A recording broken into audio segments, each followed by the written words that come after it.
சில மாதங்களுக்கு முன்பே நீண்ட ஆலோசனை. திமுக வாய்ப்பை பரிசீலிக்கிறாரா பன்னீர்செல்வம்?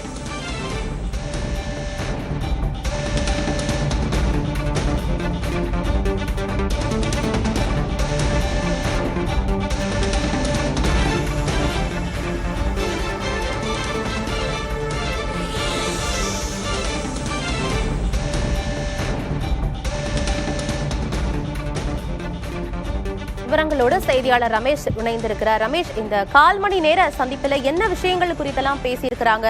அது குறித்த விவரம் கிடைச்சிருக்கா? நிச்சயமாக இது குறித்து நம்ம இரண்டு தரப்பையும் பேச முயற்சி போது அவர்கள் அடுத்த வேலைகள் காரணமாக காரில் ஏறி புறப்பட்டு விட்டார்கள். ஏற்கனவே சேகர் பாபு அதிமுகவில் அதிருப்தியில் இருக்கக்கூடிய தலைவர்களிடம் ஒரு நல்ல நட்புறவில் இருக்கிறார். மனோஜ் பாண்டியனை அவர்தான் அழைத்து வந்தார். அதே போல முன்னாள் வந்தவர்கள் அனைவருமே பாத்தீங்கன்னா இதுக்கு முன்பு வந்தவர்கள் அனைவருமே சேகர் பாபு மூலியமாக தான் வந்தவர்களாக இருக்கிறார்கள். எனவே அவர் பார்த்தீர்கள் என்று சொன்னால் ஏற்கனவே ராமநாதபுரம் மாவட்டத்தைச் சேர்ந்த முன்னாள் எம்பி அவரும் பார்த்தீர்கள் என்று சொன்னால் சேகர் பாபுவுடைய ஆதரவால் தான் இங்கே வந்தார். எனவே தொடர்ச்சியாக அதிருப்தியில் இருக்கக்கூடியவர்களை தீர்க்கக்கூடிய பணிகளில் ஈடுபட்டு வருகிறார்கள். அந்த அடிப்படையில் இந்த சந்திப்பு என்பது இருக்கும் என்று தெரிகிறது. ஏற்கனவே 2006 காலகட்டத்தில் பார்த்தீர்கள் என்று சொன்னால் அதிமுக உறுப்பினர்களாக இருந்தவர்கள் ஓபிஎஸ் மற்றும் சேகர் பாபு. அப்போது அதிமுக எதிர்கட்சியாக இருந்தது. அந்த 60 எம்எல்ஏக்களில் சேகர் பாபுவும் ஓபிஎஸும் ஒன்றாக அதிமுகவில் பயணித்தவர்கள். அந்த அடிப்படையில் அவர்களுடைய நல்ல நட்பு இருக்கிறது.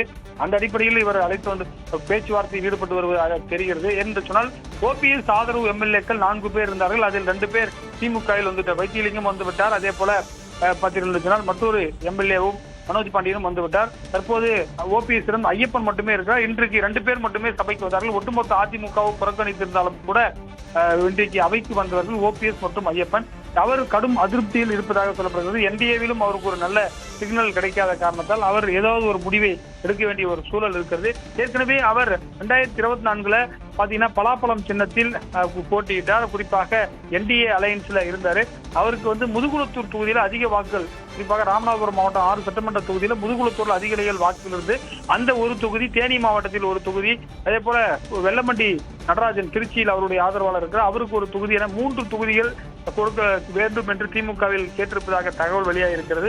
என்னென்று சொன்னால் அவருடைய சொந்த மாவட்டமான தேனியில் ஒரு போடி என்ற ஒரு சட்டமன்ற உறுப்பினரும் அவர் தற்போது போடி சட்டமன்ற உறுப்பினராக இருக்கிறார். எனவே இந்த 3 தொகுதிகளை அவர் திமுக வசம் கேட்டிருப்பதாக தெரிகிறது.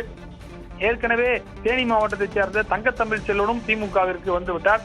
18 எம்எல்ஏக்கள் இருந்த பலரும் 18 டிஸ்குவாலிபிகேஷன் ஆன பாத்தீங்கன்னா அதுல தங்கத்தமிழ் செல்வன், செந்தில் பாலாஜி, பழனியப்பன் போன்ற 3 பேருமே திமுகவிற்கு வந்துவிட்டார்கள். எனவே இந்த கணக்குகள் எல்லாம் பார்க்கும் பொழுது அதிக அளவிலான அதிமுகவினர் தற்போது திமுகவுக்கு வந்து வண்ணம் இருக்கிறார்கள். அந்த அடிப்படையில் தான் இந்த எதிர்பார்ப்பு எழுந்திருக்கிறது. இது முதலமைச்சர் என்ன முடிவு எடுக்கப் போகிறார் என்று தெரியவில்லை. 3 இடங்களுக்கான வாய்ப்புகள் இருக்கிறதா, எந்த சின்னத்தில் போட்டியிட முடியும் என்பன போன்ற பல்வேறு விஷயங்கள் இதில் இருக்கின்றன.